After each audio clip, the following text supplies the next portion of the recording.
मंच पर बैठे हुए सभी गणमान्य अतिथियों, कवियों और सामने बैठे हुए सभी धैर्यशील बचे हुए धैर्यशील श्रोताओं को नमस्कार। देखिए, काव्य पाठ और कविताओं की इस श्रृंखला में मैं तो लेकर आई हूँ एक कहानी आप सबके लिए। ये कहानी है आज से 30-35 साल पुरानी मध्यम वर्गीय परिवार की एक लड़की की। मुझे लगता है मेरा विश्वास है कि मिडिल एज की जितनी भी महिलाएं बहुत कम रह गई हैं, लेकिन जितनी भी बैठी हैं वो ज़रूर इस कहानी से खुद को कनेक्ट कर पाएंगी, और जो आजकल की बच्चियां लड़कियां बैठी हैं वो ये जान पाएंगी कि ऐसा भी होता था। तो इस कहानी को मैंने 4 चरणों में बांटा है।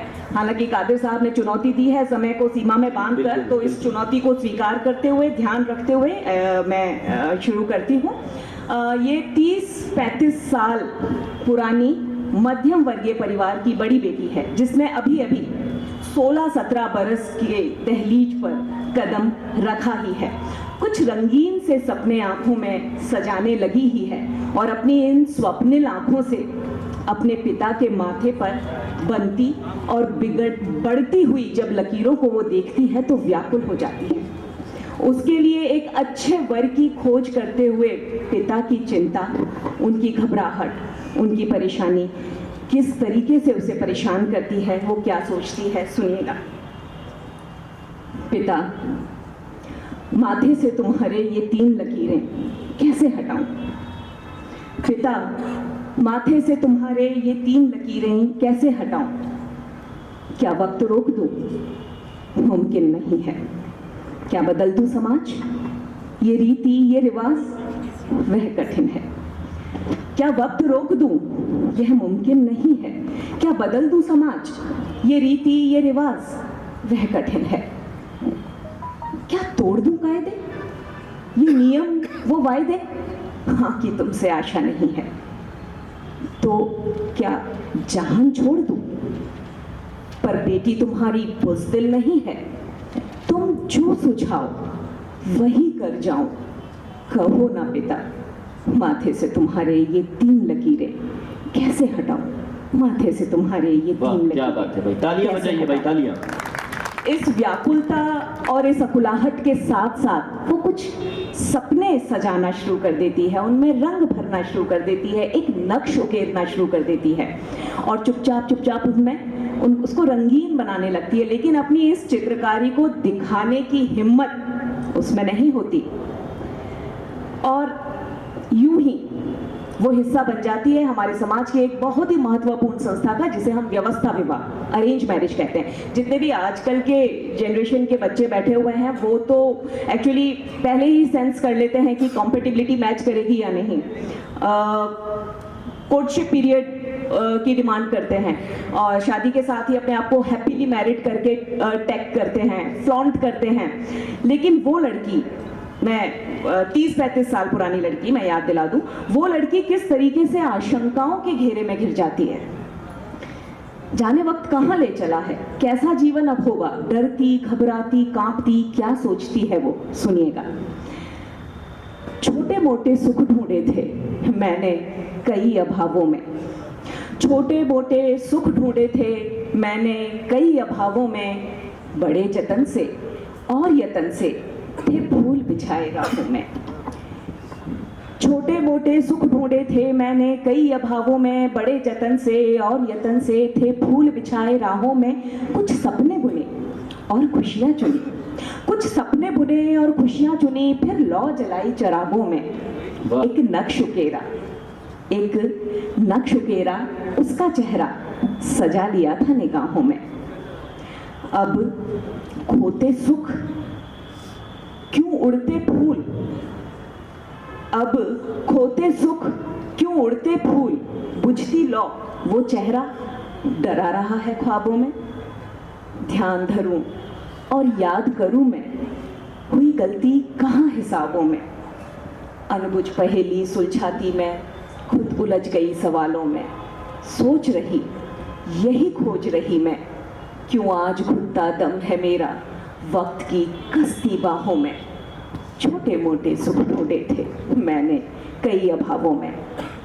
और अब यही लड़की अपने जीवन के इस नए जन्म में प्रवेश करने के साथ ही अपने जीवन साथी को समझते हुए, सामंजस्य, नए जीवन, नए जन्म के साथ में सामंजस्य बिठाते हुए, नई जिम्मेदारियों, नई व्यस्तताओं के बीच में स्नेह, समर्पण और संपूर्णता के नवीन एहसासों को जीते हुए, संतुष्टि और खुशी का अनुभव करते हुए, अपने इस साथी के साथ को, जीवन साथी के साथ को सराहते हुए याद करती है उस वक्त को जब आने वाले जीवन को लेकर डर और आशंका से वो त्रस्त थी। अपने विचलित मन के उस कंपन को आज मुस्कुराहट के साथ याद करते हुए क्या कह रही है वो लड़की, सुनिएगा। झुकी इन पलकों के दर्पण में अजब से मन के कंपन थे, झुकी इन पलकों के दर्पण में अजब से मन के कंपन थे, उलझते प्रश्नों की धड़कन में स्वप्नों के मौन वंदन थे। झुकी इन पलकों के दर्पण में अजब से मन के कंपन थे, उलझते प्रश्नों की धड़कन में स्वप्नों के मौन वंदन थे। कैसा जीवन अब रहेगा, क्या होगा जैसा मन कहेगा। शांत मन में कलरव था, सहमता झिझकता वो पल था जो तुझ संग नव आगाज हुआ तो नव रंगों का आभास हुआ।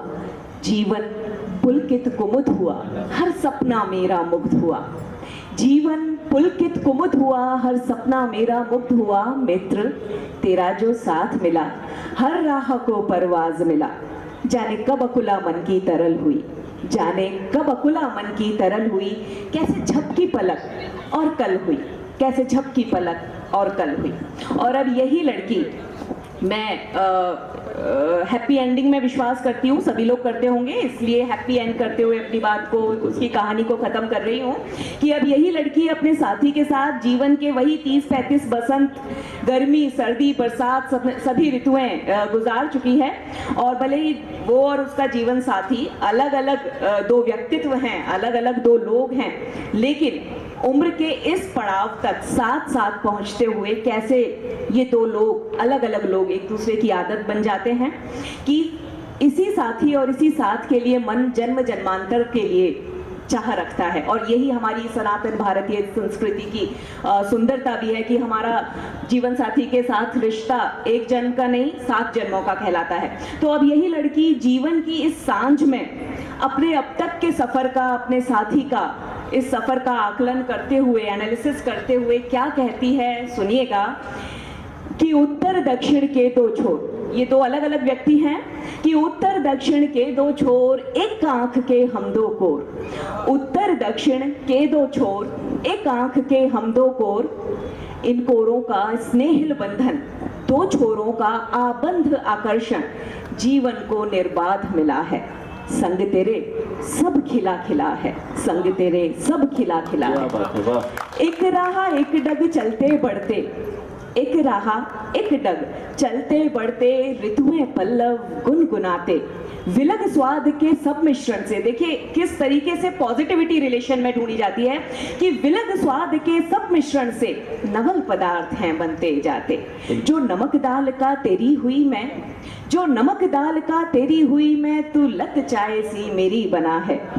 जीवन के इस चित्रपटल पर, जीवन के इस चित्रपटल पर हमने संग में चित्र उकेरे। देखो कितनी सुंदर चित्रकला है। इस एक थोड़ी सी मैं को, देखो कितनी सुंदर चित्रकला है कि इस एक थोड़ी सी मैं को सारा की सारा तू मिला है। अद्भुत चित्र है, अजब कला है। क्या बात है। 2 दशकों की, दशकों की, कई दशक निकल गए, तो दशकों की एक डगर पर, दशकों की एक डगर पर संग सफर में तेरे प्रियवर। जो खट्टे मीठे सिलसिले हैं, सब गिले भूल चुके हैं अब। उन गिलों को अब किस तरीके से देख रहे हैं इतने बरस बाद अपने जीवन की सांझ में, कि जो खट्टे मीठे सिलसिले हैं, गिले भी सब धुले धुले हैं। जो अधरों को मुस्कान मिली है तो श्वासों को सुप्राण मिला है। और भगवान से क्या प्रार्थना करते हैं जीवन की इस सांझ में कि मेरे ईश से यही निवेदन, मेरे ईश से यही निवेदन, यही भाव है, यही है वंदन। मेरे ईश से यही निवेदन, यही भाव है, यही है वंदन, कि तेरे कांधे पर सिर मेरा हो और यूं ही जिंदगी ढलती जाए। तेरे कांधे पर सिर मेरा हो और यूं ही जिंदगी ढलती जाए। अब उतनी ही सुंदर सांझ पड़े जितना सुंदर दिन मिला है, जितना सुंदर दिन मिला है। धन्यवाद, थैंक यू सो मच। बहुत अच्छा।